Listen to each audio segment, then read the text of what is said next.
하나님 말씀은 민수기 1장 45절과 46절 말씀입니다. 민수기 1장 45절, 46절 말씀. 우리 한 절씩 교독하도록 하겠습니다. 이같이 이스라엘 자손이 그 조상의 가문을 따라 20세 이상으로 싸움에 나갈 만한 이스라엘 자손을 다 계수되었으니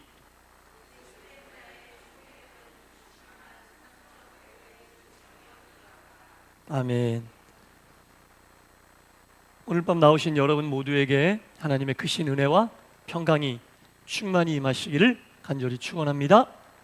네, 민수기 백성민 수, 숫자를 세다. 백성의 숫자를 세는 게 민수기예요. 백성의 숫자를 센 기록을 쭉 써놓은 게 구약 민수기서다라는 겁니다. 민수기에 보면 의미 있는 이 인구의 숫자를 센 두 번이 나옵니다. 한 번은 민수기 초반에 나오고 한 번은 민수기 후반에 나오게 됩니다. 민수기 초반에 나오는 숫자는 60만 3,550명 60만 3,550명이고 민수기 후반에 나오는 이 이스라엘 백성들의 숫자는 60만 1,730명 60만 1,730명. 처음에 출애굽해서 이스라엘 백성들이 오늘 본문에 나온 것처럼 20살 이상으로 싸움에 나갈 만한 장정의 수를 센 거예요.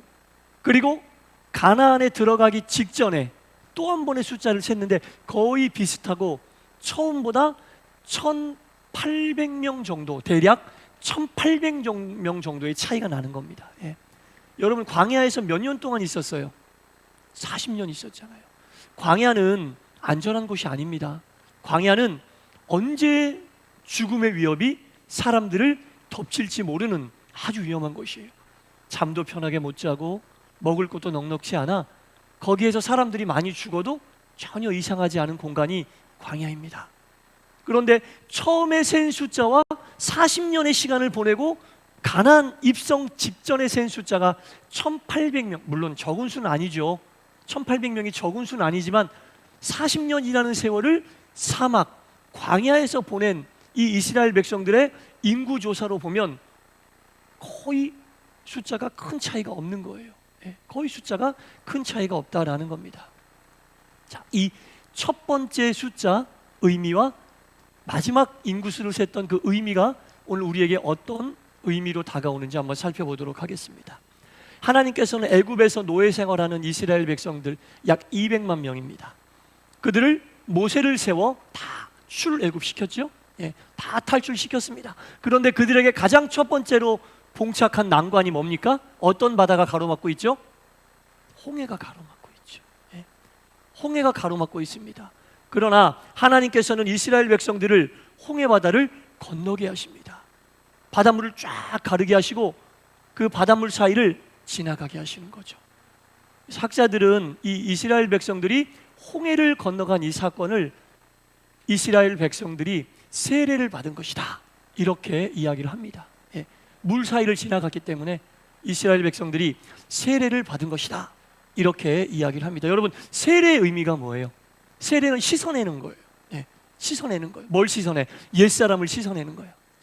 세례는 옛사람을 씻어내서 새 사람이 되는 거예요. 그러니까 이스라엘 백성들이 애굽 430년 동안 노예에 아주 쩔어 있었던 노예의 근성 완전히 씻어주시는 거죠. 이제 너희는 옛사람을 벗고 새 사람을 입어라. 노예의 근성을 벗고 하나님의 백성, 하나님의 제사장으로서 새 사람을 입어라. 그 중요한 의미로 홍해 바다를 건너게 하시는데 물 사이를 건너기 때문에 그것을 세례다, 이렇게 이야기를 합니다. 자, 그래서 이스라엘 백성들 200만 명이 홍해를 건너면서 세례를 받은 거예요. 옛사람을 내려놓고 새 사람이 돼야 됩니다. 저도 세례 받았고 여러분도 세례 받으셨죠. 세례 받고 나서 바로 새 사람 되던가요? 되셨나 봐. 세례 받았다고 바로 새 사람 됩니까? 옛사람의 습성 다 남아 있습니다. 그래서 40년이 필요한 거예요. 430년 노예 생활 하다가 홍해바다 한 번 건너서 세례 받았다고 야, 새 사람 됐다, 이전에 노예 근성 다 없어졌다, 나는 이제 완전히 세례받고 하나님의 새 사람, 하나님 보시기에 합당한 새 사람, 이제 나는 홍해를 건너는 순간 이전 것은 하나도 내 몸에 없고 이전 것은 하나도 내 생각이 없고 이전 것은 하나도 내 마음이 없다, 완전히 변화받은 새 사람이다, 100%다 바뀌었다. 아니잖아요, 여러분. 아직까지도 세례받고 10년 지나고 20년 지나도 옛사람의 모습을 가지고 있는 게 우리란 얘기죠. 세례를 받았으나, 그래서 뭐가 필요해요? 40년이 필요해요. 40년. 그래서 40년이 필요한 거예요. 세례를 받아서 새 사람이 됐으나 옛사람의 습성이 남아있는 거예요. 옛사람의 마음이 남아있는 거예요. 옛사람의 행동이 남아있다라는 겁니다. 그래서 40년 동안 하나님께서 이스라엘 백성들을 계속 정말 세례받은 사람답게 만들어가는 과정이 광야의 40년 과정이다 라는 겁니다. 그래서 우리도 아직도 광야의 시간을 보내고 있는 거예요, 사실은. 세례받은 지 오래됐고 40년 넘었는데요, 여러분 세례받은 지 40년 넘으면 계시지만 그래도 계속 주님 오실 때까지 계속 광야예요. 신앙생활을 그래서 광야라고 얘기하는 거예요. 왜? 아직까지도 세례받기 이전에 내가 가지고 있었던, 예수 믿기 이전에 내가 가지고 있었던 그 모든 것들 아직도 다 깨끗하게 완전하게 내려놓지 못하고 있잖아요. 이스라엘 백성들에게 40년 필요하고 저를 포함한 아직까지도 옛것을 가지고 있는 사람들에게는 시간이 더 필요하다는 얘기입니다. 중요한 것은 시간이 얼마가 걸렸느냐가 아니라 그 주어진 시간 속에서 내가 얼마나 옛사람을 내려놓느냐, 그게 중요한 거예요. 얼마나 내가 옛사람을 내려놓느냐. 어떤 분들은 예수 믿으면서 내 것이 더 곤고해질 수도 있어요. 그럼 시간이 40년 더 걸리죠. 예수 믿으면서 그리스도인으로 합당치 않은 그러한 심성이 아직도 나에게 있다면 시간이 좀 더 걸리는 거죠. 반드시 필요한 겁니다. 옛사람을 내려놓는 그 시간은 반드시 필요하다라는 겁니다. 사도 바울 같은 사람 보세요, 여러분. 얼마나 똑똑하고 얼마나 치밀하고 얼마나 집요한 사람이었습니까? 유대교의 지도자로서 그 역할을 감당하고 유대교의 윗사람들로부터 신뢰를 받을 정도면 사람이 얼마나 치밀하고 얼마나 똑똑하고 얼마나 집요했겠어요. 근데 예수를 믿고 변화가 됐어요. 근데 사도 바울 마음속에 있는 본성은 잘 변하지 않는 거예요. 본성은 잘 변하지 않아요. 예수 믿어도 우리의 본성은 잘 변하지 않아요. 그런데 사도 바울처럼 그 본성을 써야 돼요. 예수 믿기 전에 사도 바울의 그 집요한 치밀한 본성은 예수 믿는 사람 박해하는데 집요하게 치밀하게 박해하고 집요하게 치밀하게 괴롭혔어요. 근데 예수 믿은 이후에 사도 바울의 그 집요함은 바뀌진 않았지만 어떻게 썼어요? 어떻게 하면 사람을 더 예수 믿게 만들까? 어떻게 하면 사람들에게 더 선교를 잘할 수 있을까? 그 집요함으로, 집요함이라는 본성은 바뀌지 않았으나 그 집요함을 쓰는 그 대상이 바뀌었다는 거예요. 집요하게 어떻게 하면 더 예수 못 믿게 하지? 어떻게 하면 더 이 사람들을 괴롭게 하지? 어떻게 하면 더 박해를 심하게 하지? 이런 데 집요함을 썼다면 예수 믿고 난 다음에 그 집요함은 그대로 있어요. 본성은 안 바뀌니까. 그런데 그 집요함을 어떻게 하면 내가 좀 더 선교를 잘할 수 있을까? 어떻게 하면 내가 더 치밀하게 전도할 수 있을까? 어떻게 하면 이방인들에게도 말씀을 잘 전할 수 있을까? 이렇게 그 집요함의 대상이 바뀌었다는 거예요. 본성을 바꾸긴 어렵지만 우리의 본성을 어떻게 더 은혜롭게 사용할 수 있을까? 그런 거죠. 어떻게 더 은혜롭게 사용할 수 있을까? 그러니까 이스라엘 백성들에게 있어 이 40년은 사람을 완전히 개조하는 시간은 아니었어요. 본성을 완전히 뒤집어 엎는 시간은 아니었어요. 하지만 그들에게 있었던 그 마음의 열정, 그들에게 있었던 그 마음의 본심이 어떻게 세상을 향해 있는 것에서 하나님을 향해 있는 것으로 바뀌어지느냐, 그 과정이 40년의 시간이었다. 그러니까 예수를 믿으면서 우리가 변화된다고 하는 것은 바로 그런 거죠. 우리의 본성을 가지고 이제까지 여기에 집중했었는데 예수 믿고 나서는 그 집중하는 대상이 달라지는 거예요. 집중하는 대상이 달라져. 본성은, 하나님이 주신 본성은 안 바뀝니다. 그러나 우리의 본성을 가지고 어떻게 은혜롭게 사용할 수 있을까? 어떻게 하나님 보시기에 합당하게 사용할 수 있을까? 그런 것으로 우리가 변화되어진다라는 겁니다. 우리도 믿음의 길을 가면서 마찬가지다라는 거죠. 마찬가지라는 거죠. 사도 바울이 빌립보서 3장 7절부터 9절까지 이렇게 얘기했잖아요. 무엇이든지 내게 유익하던 것을 내가 그리스도로 인하여 이제부터는 다 해롭게 여길 것이다. 이제까지는 자기에게 유익됐던 모든 것들, 예수를 믿기 전에 나에게 유익된다고 생각된 모든 것들을 예수를 믿고 나서는 다 해롭게 여긴다. 예수 믿기 전에 유익됐던 것들을 위해 자기의 모든 집요함을 다 쏟아 부었겠죠. 자기의 모든 치밀함을 다 쏟아 부었겠죠. 그러나 예수 믿고 나니까 예수 믿기 전에 쏟아 부었던 그 모든 것들이 내게는 다 해롭다. 심지어 그것을 뭐라고 했느냐? 배설물처럼 여긴다라고 얘기했습니다. 예수 믿기 전에 내 집요함을 가지고 집중했던 모든 게 이제는 예수 믿고 나니까 배설물이네, 이렇게 얘기합니다. 그러면 예수 믿기 전에 내가 박해했던, 예수 믿기 전에 내가 가장 싫어했던 것을 위해 내 집요함을 옮기는 거죠. 내가 예수 믿기 전에 유익했던 것들을 배설물로 여기고 나니 이제 나는 예수를 아는 지식이 가장 고상한 것이라는 깨달음이 왔다. 예수를 아는 지식이 가장 고상하다는 것을 깨닫게 됐다. 왜냐? 이제는 그리스도로 인해 내가 비추어지니까. 예수 믿기 전에는 세상의 지위가 나를 비추는 배경이 됐어요.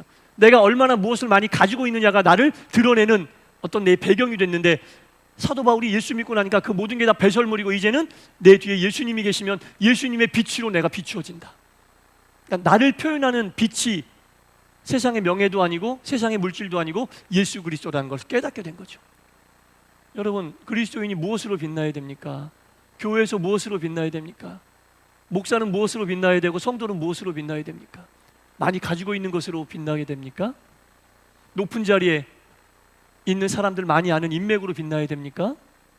예수 믿는 사람은 목사건 성도건 다 예수 그리스도로 인해 빛나야죠. 예수님의 빛으로 우리가 빛이 나야 되죠. 다른 것으로 우리를 빛나게 하고 다른 것으로 우리를 드러내려고 하지 마세요. 만약에 그런 게 그리스도인들을 빛이 나게 한다는 것은, 그렇게 빛이 나게 한다면 세상에 빛나는 사람은 높은 자리에 있는 정치인들이나 많이 가지고 있는 재벌들밖에 없을 거예요. 그러나 예수님으로 인해 빛이 나니까, 그리스도인은 예수님으로 인해 빛나는 사람들이니까 세상의 지위고하나 많이 가짐과 적게 가짐은 중요하지 않다는 거죠. 적게 가지고 높은 자리에 오르지 못한 사람도 예수님으로 인해 빛날 수 있다는 거죠. 그게 우리가 사도 바울의 고백을 제대로 이해하는 거다라는 겁니다. 주님의 빛으로 나는 빛나니, 내가 그동안 빛난다고 나를 빛나게 하는 것이라고 생각했던 게 당연히 다 배설물처럼 여겨지게 된다라는 겁니다. 그래서 이 광야에서 40년을 이스라엘 백성들이 보내면서 이런 훈련한 거예요. 이 훈련을 한 거예요. 나를 빛나게 하는 것은 하나님이고, 내가 옛사람으로서 버려야 할 것들, 내려놓아야 할 것들을 계속 훈련을 통해 내려놓는 거죠. 그래야 가나안 땅에 가서 살 수 있으니까. 그래야 가나안 땅에 가서 온전한 그리스도인으로 살 수 있으니까.